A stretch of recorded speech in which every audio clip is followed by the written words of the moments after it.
This video goes over how to solve problems using the normal distribution. So if you remember, our normal distribution looks something like this, where the peak is right at the mean. The mean, median, and mode are all approximately equal. You have a bell-shaped curve. Most of the data is clustered around the mean, median, and mode, and the curve is symmetric. So some other notes that are important to you in problem solving is that normal distributions deal with continuous data. They're important in manufacturing processes to determine whether or not products are within tolerances. A small standard deviation means that more data clusters around the mean, so you get a narrow bell shape. If you have a large standard deviation, it means that the data is more spread out and you have a wider bell shape. The entire area under the curve is equal to 1. So it is a probability distribution. The total value of all the probabilities when you add them together for a situation can't be more than 1 or 100%. So let's look at an example here. Example 1.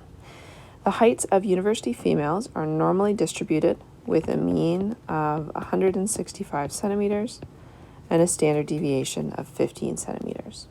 Find the probability that a woman has a height less than 70 centimeters.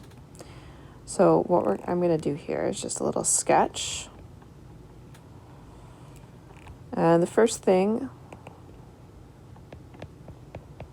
that I'm going to want to do is find the z-score for 170 because that's going to allow me to find the area underneath the curve, which is going to allow me to determine the probability. So in order to find the z-score, I've got 170 minus 65 divided by 15. That just comes from my z-score being x minus x bar over sigma. And this is going to give me a z-score of about 0.33. Then I'm going to bring up my z-score table, and I'm going to find out what the z-score is for that. So 0.33 would give me a z-score of 0.6293.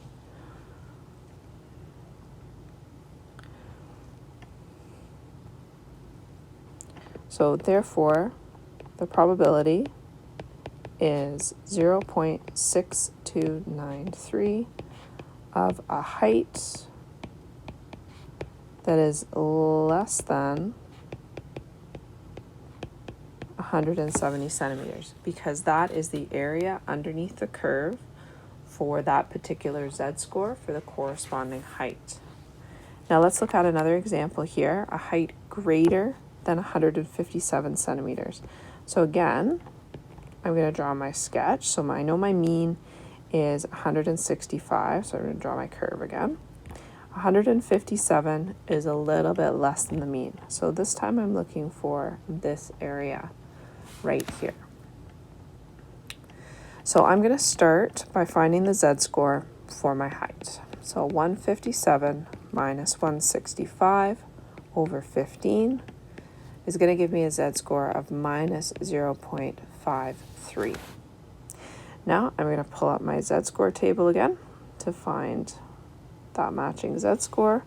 So minus 0.53. Let's make that a little bit smaller there. Okay, 0.5. Where am I here? Right here. Okay. So the area under that curve is 0.298. We'll round there to 4 decimal places, just like the other one. Okay. So now I have the area under my curve. The tricky part is that that area actually represents this area right here, which means that in order to get that black shaded area, the area that I want, I am going to need to do 1 minus the area under the curve, or 1 minus that red area, which is going to be 1 minus 0.2981, which comes out to 0.7019. So that means that the probability of a height greater than 157 centimeters is 0.7019. I can check this because my area that I've highlighted in red is 0.2981, which is less than half.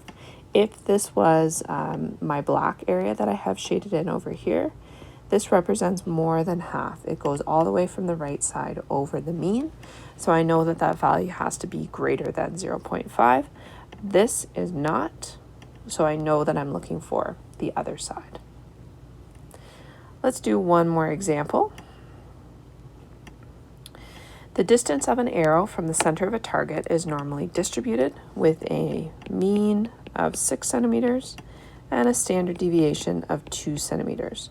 What percent of the archer's shots are less than 4.96 centimeters from the center? So first thing that we need to do is find, well, let's draw a sketch first. So I know that my mean is 6 centimeters, and I'm looking for 4.96, so that is there-ish. After I've drawn my sketch, now I'm going to find my z-score. So 4.96 minus 6 over 2 equals minus 0.52. Now, using my z-score chart, again, I'm not going to pull it up this time because it's a lot jumping around for the video, but using the z-score chart,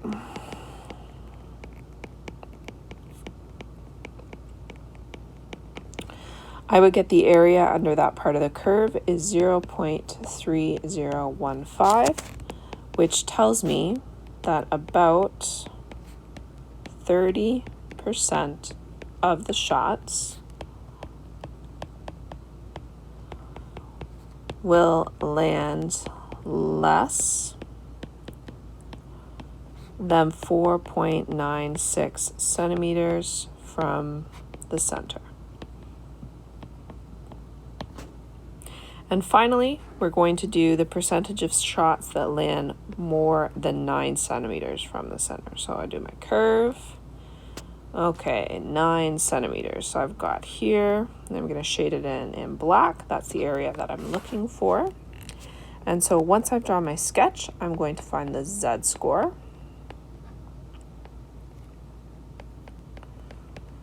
which really represents a point kind of right here on the standard normal curve.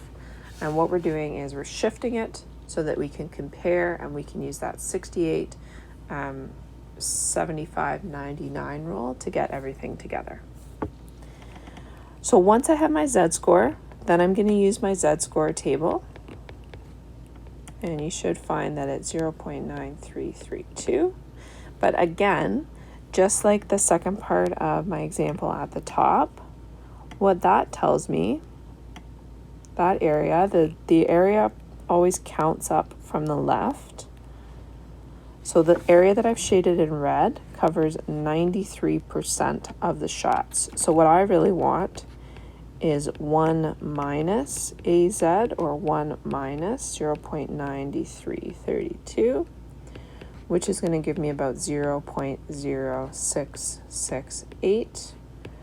So therefore, about 6.68% of the shots will land more than 9 centimeters from center. This question shows why it's important to draw a sketch at the beginning. It can help you to make sure that you are calculating the right area under the curve when you are looking for a percentage using the normal distribution.